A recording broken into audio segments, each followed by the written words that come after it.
Pessoal, dá uma olhada aqui nos meus resultados trabalhando pela internet. Olha só as comissões que eu tô ganhando todos os dias aqui na minha conta. Olha, de vários valores. É o dia inteiro caindo essas comissões na minha conta.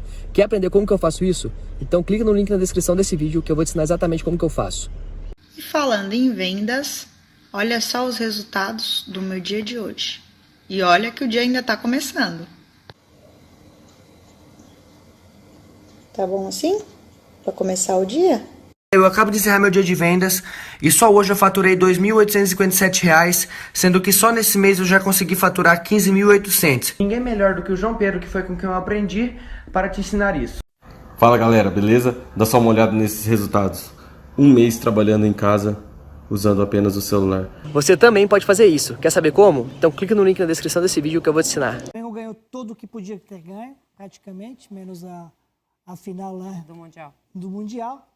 E aí, e não é que ele ganhou, não é que o Mister ganhou de goleada, entendeu? Mas é isso sim, estou dizendo, Janaína, não me surpreende ter ganho. De goleada também não me surpreende, porque é muito paixão no momento. Exatamente. Você agora é o vilão ou é herói? É verdade. No momento ele é herói. Então, imagina uma coisa. Aí Jesus vai embora do Flamengo. Coutinho, Carlinhos, Carpegiani e Flávio Costa. O que o Cláudio Coutinho... Top 5 aí. Cláudio Coutinho, acho que seria meu candidato, talvez. E ainda não está em muitos outros técnicos, né? Não. Muitos outros não estão presentes. A gente tem os números de Jorge Jesus aqui no Flamengo, olha.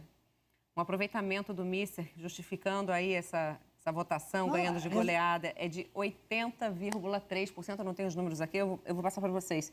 51 jogos, com 38 vitórias, 9 empates e 4 derrotas, 118 gols marcados e 45 sofridos. Resultados dele são impressionantes e ter ganho não me surpreende muito, não. Agora, a diferença de votos... Usando um pouco cultura nossa, acho que é demais, mas tudo bem. Rafa, mais de 80% de aproveitamento do Mister no Flamengo. Não tem como ser diferente essa votação, né?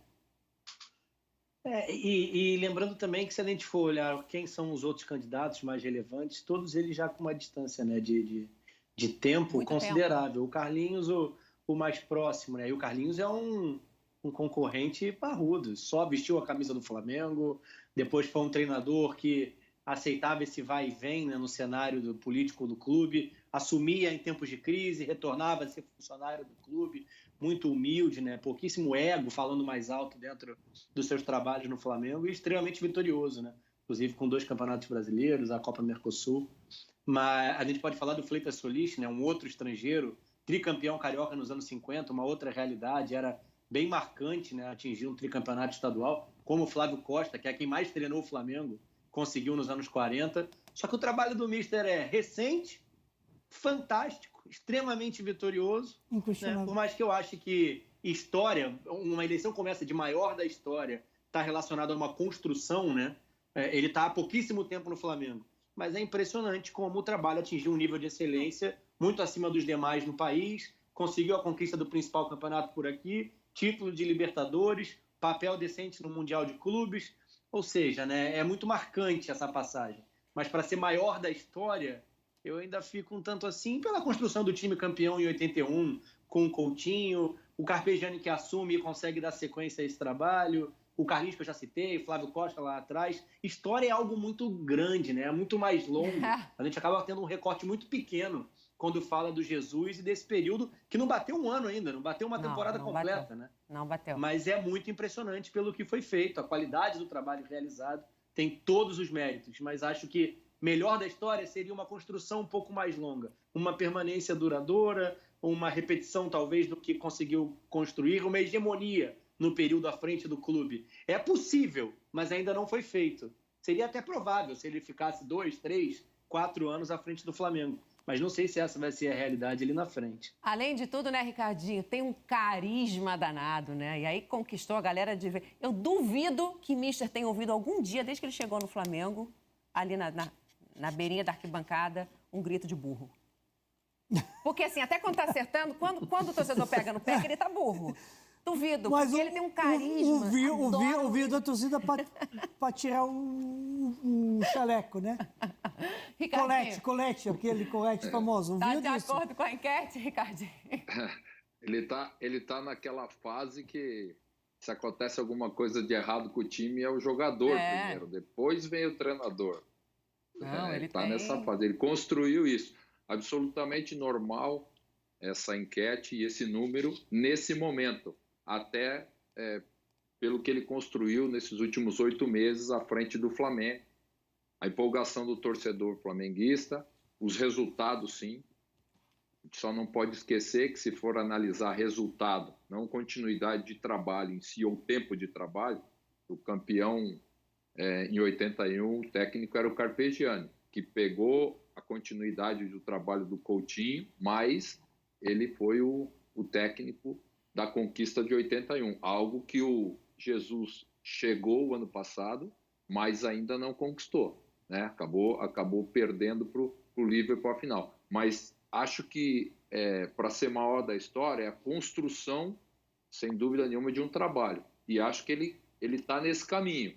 Não sei o que vai acontecer daqui para frente, ele está em término de contrato, né? A gente não sabe se vai continuar ou não. Seria importante, nesse momento, para ele, aliás, por tudo que está acontecendo no mundo, mas um reflexo que a gente vai ter no futebol, seria importante a continuidade para ele e principalmente para o Flamengo também. Aí sim, dentro dessa construção.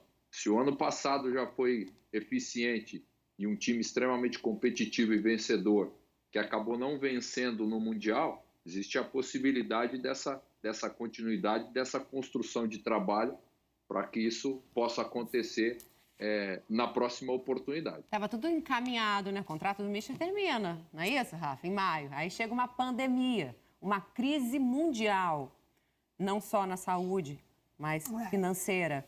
E aí, Pet? E aí, quem que prejudica? Todo mundo. Quem que prejudica mais? Quem que atrapalha mais? Quem que não atrapalha? Acho que atrapalhou todo mundo. Sim. Não veio um momento de jeito nenhum. Agora, que alguns vão ter mais chance de se recuperarem, porque no momento, passando um perengue, resultados, não está vindo bem, como estavam falando com o Danilo aqui, o Corinthians não estava com resultados nem perto do que o Corinthians almeja, o que merece, o que se esperava dele. Então, vai ter o tempo de respirar. Acho que agora, nessa situação com falta de renovação do Mister com o Flamengo e essa pandemia, o que isso vai acontecer? Que dá mais força para renovação? Porque os outros não vão se mexer tanto, porque não sabem o que vai acontecer? Ou que a crise financeira vai atrapalhar essa negociação que estava em favor do Mister de aumento do contrato? E como vamos fazer agora uns novos contratos com aumento salarial, se temos no momento agora reduções de salariais com futebol, que também é uma parte de uma outra indústria, mas foi atingida também. Então, nesse momento, vai acabar o contrato dele, vai ser prolongado como o FIFA está recomendado, porque estica os contratos que estão para vencer, a gente não sabe o que vai acontecer. Mas acho que seria bom para os dois lados, na minha humilde opinião, da continuação do trabalho tanto para o Flamengo quanto para o Mister. Um ponto aqui que todos concordam. Rafa, você acha que de alguma forma a pandemia e a crise pode atrapalhar essa continuidade do Mister? A gente teria que entender o tamanho da crise no futebol europeu e falando sobre valores no futebol português, né? Que sinalizava, principalmente nas figuras do Porto e do Benfica, a possibilidade de um retorno do Jorge Jesus, ou pelo menos de propostas concretas. A distância do real para o euro aumentou consideravelmente, né? Isso pesa um pouco contra o Flamengo. Mas a gente não sabe também qual vai ser o poderio econômico das equipes portuguesas pós-pandemia para uma retomada, né, de campeonato, de torneios europeus. Então, fica muito em aberto, né? Então, a ideia de continuidade, a ideia de uma manutenção de trabalho, tentando entender melhor o quadro ali na frente, parece ser uma boa solução também para o Jorge Jesus, né, atualmente. Por mais que a gente esteja falando, sim, de uma defasagem considerável, que já existia no contrato e era o que ele cobrava agora para essa renovação a partir de maio, uma aproximação em valores, né, fazendo essa conversão para euro, do que ele poderia atingir em Portugal, do que ele até recebeu lá atrás como treinador do Benfica e do Sporting, mas essa realidade se distancia, como o Pet disse, porque a gente vai ter uma nova realidade dentro dessa pequena indústria do futebol, novos valores, novas negociações, enfim, né? A partir da retomada. E aí o Jorge Jesus, que caminhava na direção de um aumento considerável, vai aceitar que isso não ocorra, tem muita relação também com o que ele pode encontrar de proposta num outro mercado. Mas ainda tudo muito especulação, né? Tudo muito vazio, porque a gente não tem nem essa noção de retorno. Mesmo na Europa, que está à frente na curva, né, de contágio e melhora da população, a questão do afrouxamento do isolamento, enfim. A gente ainda está muito distante dessas resoluções. Então é muito difícil definir o que vai ser dessa continuidade do trabalho do Jesus, mas seria espetacular para o Flamengo a permanência dele. Ele é o mais difícil de se substituir em toda a engrenagem. Os craques, uma venda de um jogador por necessidade financeira, tudo isso é contornável. É o que o Ricardinho falou bem, né? Ele atingiu o status em que, quando sai algo errado, o pessoal olha primeiro para o campo. O Jorge Jesus nunca é o culpado de cara, porque vive um momento maravilhoso. Ele também é super ativo nas redes sociais, né? Então, claro, fez um agradecimento aí à nação rubro-negra pela votação. Na sua conta oficial no Instagram, ele fala que é uma honra ser escolhido pela nação rubro-negra como o melhor treinador da história do Flamengo. Tenho consciência de que o clube, em sua história, contou com profissionais do mais alto nível nessa função, o que torna o resultado da eleição promovida pelo site Globoesporte.com mais significativa para mim. Tá aí, então, a declaração de Jorge Jesus, que está em Portugal. Muito bem, vamos seguir adiante. O assunto ainda é o Flamengo, viu? Bruno Henrique, aliás, vários jogadores, né, Pet? Você que é amigo de muitos deles, estão de vários esportes, inclusive, estão se mobilizando para, de alguma forma, poder ajudando, né? Ajudar na questão aí do coronavírus. Então, o Bruno Henrique doou 5 toneladas de alimentos em cestas básicas para 310 famílias. Ele fez essa doação das 5 toneladas... no bairro onde nasceu, em Belo Horizonte, o bairro de Concórdia, são as famílias de Concórdia. As doações começaram a ser entregues na última sexta-feira e vão até esse domingo. O jogador explicou na sua conta no Instagram que ele não compareceu, né, na entrega das doações, porque está em quarentena em sua casa, no Rio de Janeiro, cada um fazendo um pouquinho, se todos seguirem o exemplo. Mas não é importante nesse momento aparecer, é importante fazer. É isso aí. Mesmo que não estivesse em quarentena, né? Mesmo que não precisa aparecer. Se tem a possibilidade de poder ajudar, faz muita diferença na vida dessas pessoas. Então, exatamente. O Ricardinho que sabe disso, porque ele tem uma... Ia falar que você tem um projeto social e você sabe a importância desse tipo de ajuda, né? Esse tipo de intenções e boas ações. Estamos procurando fazer isso também aqui no nosso projeto, até porque é um projeto social, existem muitas famílias, né, de dificuldade nesse momento. Então, concordo com você, eu acho que a questão de estar presente nesse momento não é o objetivo. O objetivo é a ação, é você poder, com várias pessoas, poder ajudar as famílias nesse momento. E eu acho que o que o Bruno Henrique fez, enfim, várias pessoas do esporte, fora do esporte, têm feito esses últimos dias para tentar ajudar muitas famílias que é realidade, estão em dificuldade nesse momento, sim. A gente segue ainda falando do Flamengo. A gente vai mostrar para vocês agora o texto de hoje do blog do PVC, Paulo Vinícius Coelho, que analisa um empréstimo de 50 milhões de reais contraído pelo Flamengo. O clube tem alguns contratos que não estão sendo pagos, como o da fornecedora de material esportivo, a Adidas. Uma das preocupações do Flamengo em relação à arrecadação é a bilheteria. A previsão era lucrar 200 milhões de reais com ingressos e com o programa de sócio-torcedor. O PVC aponta que o clube deve arrecadar metade do que arrecadou em receita em 2019. No ano passado, a receita foi de 970 milhões de reais, boa parte dela oriunda, né, da venda de jogadores. Você vê, o Flamengo que a gente falava tanto, né, que vivia uma situação muito acima da grande maioria dos outros clubes, mesmo clubes de ponta da Série A, também passando por essa fase de forma mais apertada.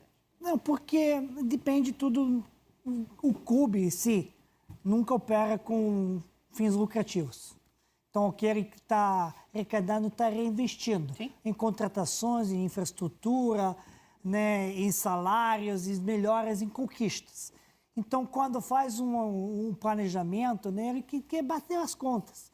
E não tinha na previsão, às vezes as contas são mais otimistas, botando as conquistas onde pode ser não atingir. Então, e às vezes algum clube tem pé no chão, coloca conquistas reais, que ele atinge sempre. O Grêmio, por exemplo, pé no chão, ele bota conquistas reais, que ele vai atingir, vou ficar entre os Libertadores do Campeonato Brasileiro. É realidade hoje em dia para o Grêmio.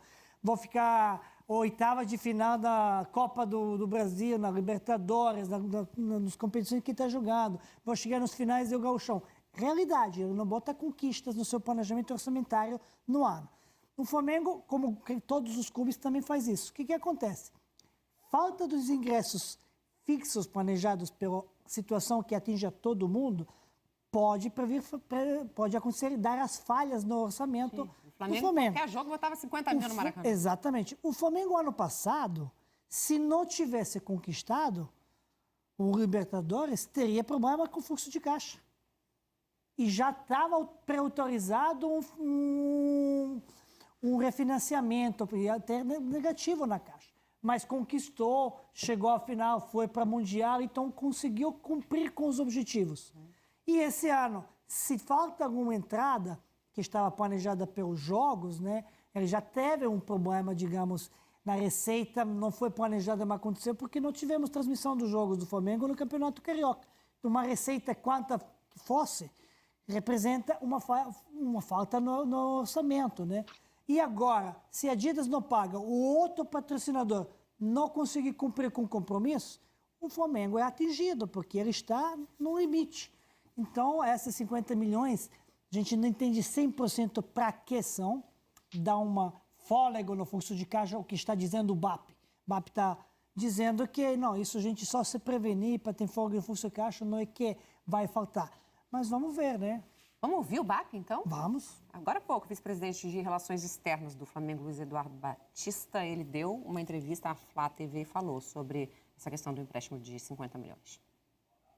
Há pouco tempo agora, saiu na mídia que o Flamengo tomou uma linha de crédito, como se o Flamengo tivesse com algum problema financeiro.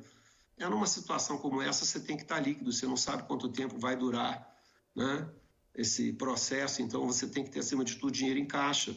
Então, esse é um dos exemplos que nos fez perceber muito rapidamente que a gente não sabia o que via pela frente e a gente tinha que proteger o caixa para poder seguir cumprindo com os nossos compromissos na medida do possível. E foi por isso que a gente tomou essa decisão antes do que outros clubes, por exemplo. Muita gente achou que a gente tomou dinheiro que a gente estava quebrado. Não, você toma dinheiro exatamente para você ter um balão de oxigênio extra e para você não quebrar ali na frente nem tropeçar. Rafa, Ricardinho, considerações a respeito. Ricardinho. Vai, Rafa. Passou bola. Eu não quero fazer a professora aqui, sabe? Escolhendo quem vai falar, eu já vi que eu tenho que fazer isso. Vai, Ricardinho. A Jana decide. Vai, eu vou. Vamos lá. Eu acho assim, o que está acontecendo, primeiro, essa parada, esse momento, não tinha no planejamento de nenhum clube. Né? Quando se fala do Flamengo, a gente sabe da organização que o Flamengo tem, a parte administrativa e financeira, há muitos anos. Né? E por isso, o ano passado, ele conseguiu as conquistas, ele conseguiu uma boa performance, ele conseguiu montar uma equipe de qualidade, trazer bons jogadores, chegar ao objetivo, se não todo, porque o objetivo maior do Flamengo era o título mundial, que acabou não acontecendo, mas ganhou o Brasileiro, ganhou a Libertadores, teve um ano de sucesso. Então o Flamengo vem há muitos anos construindo esse processo administrativo e, consequentemente, financeiro. Ter a participação essencial do seu torcedor, uma nação enorme. Só que mesmo o Flamengo, não é que não estava preparado, Mas ninguém, na verdade, estava preparado para esse momento, para essa parada. É tudo muito rápido do jeito que aconteceu. Acredito eu que o Flamengo está o quê? Dentro da sua organização, não é que o Flamengo não tenha condição financeira. O Flamengo está se planejando porque nós temos dúvidas. Vocês aí, temos dúvidas da volta da normalidade. A gente está seguindo orientações. O Flamengo está se precavendo. Ele, dentro da sua organização, está com esse valor, com esse dinheiro, procurando se garantir. Por quê? Porque, lógico, essa parada ela afetou patrocinadores, o caixa em relação à bilheteria. O Flamengo era um time de média 50, 60 mil todo jogo. Então, acho que o Flamengo tem tudo, teve que mudar o seu planejamento um pouco devido a essa parada, mas tem tudo, vamos dizer assim, controlado. Não vejo nenhum tipo de problema nesse sentido, porque o Flamengo já vem construindo isso há muitos anos. O que vejo de problema é em relação a outros clubes que já vinham tendo problemas financeiros antes dessa parada, já não vinham conseguindo se adequar à parte financeira antes desse momento, e com certeza no retorno terão um cenário realmente preocupante, um erro muito ruim. Esses clubes, sim, porque vai afetar todo mundo. É isso que eu ia falar, grande parte da sociedade, né? Assim, em todos os setores. Já está afetando todo mundo. Em todos os níveis. Está se precavendo, o Flamengo está se precavendo. Né? Outros clubes têm muitos problemas, não tenha dúvida, clubes grandes, que já não tinham esse planejamento, já não tinham essa condição que tem. Então, se o Flamengo está fazendo isso, vamos começar a analisar outras equipes, a gente vai ver o tamanho do estrago que essa parada, enfim, que esse momento está causando e vai causar em todo o futebol brasileiro e futebol mundial. Não pensa que no futebol mundial, no mundo todo, o futebol com certeza financeiramente vai ser diferente quando assim tiver o seu retorno. Vai, Rafa, tia Jana, deixa você falar agora. Tia Jana, porque eu recebi uma mensagem de Rodrigo Rodrigues aqui agora, me chamando de tia Jana, falando do Rodrigo Rodrigues. Não, deixa para daqui a pouco. Daqui a pouco, deixa ele sofrer, vamos entendeu? criticar ele. Deixa ele sofrer. Vai. Porque ele tem o dia é especial para ele hoje. Então, mas assim, eu ia fazer uma super então, homenagem, ele tá o quê aqui? Tá me zoando. Não, então deixa quieto. Me chamando de tia. Sobre isso, a minha esteira era exatamente o que o Ricardinho tocou no final da fala, e que era o subtítulo da coluna do PVC, né? Se essa é a realidade que o Flamengo vive, para que o fluxo de caixa, como o Pet disse também, o clube não trabalha em busca do lucro, ele trabalha em busca do equilíbrio financeiro. Então, o fluxo de caixa é sempre bem justo nesse sentido, né? Ao longo da temporada. A paralisação desequilibra tudo. Se o Flamengo precisa se movimentar nesse sentido, imagina a média, né, o grosso do futebol brasileiro, salvo raríssimas exceções. E aqui a gente pode estar falando do próprio Grêmio, que o Pet usou como exemplo de equipe que faz balanços equilibrados, né, não tão otimistas assim. O Palmeiras, que tem a questão de dívida para administrar, mas que financeiramente vinha conseguindo tocar as suas obrigações. O Bahia, a gente fala da dupla Fortaleza e Ceará dentro da sua realidade. O Goiás tinha alguns sinais também de equilíbrio recente.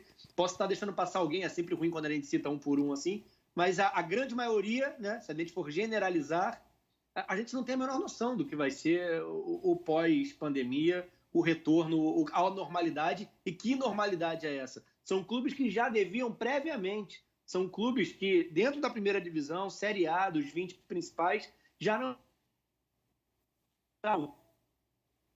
Pré-paralisação. Pessoal, eu tô aqui em Miami e dá uma olhada nas comissões que eu recebi hoje, enquanto eu tô aqui aproveitando meu dia, fazendo um passeio de lancha. É o dia inteiro caindo essas comissões na minha conta, faça chuva ou faça sol. Quer saber como que eu faço isso? Então clica no link na descrição desse vídeo que eu vou te ensinar.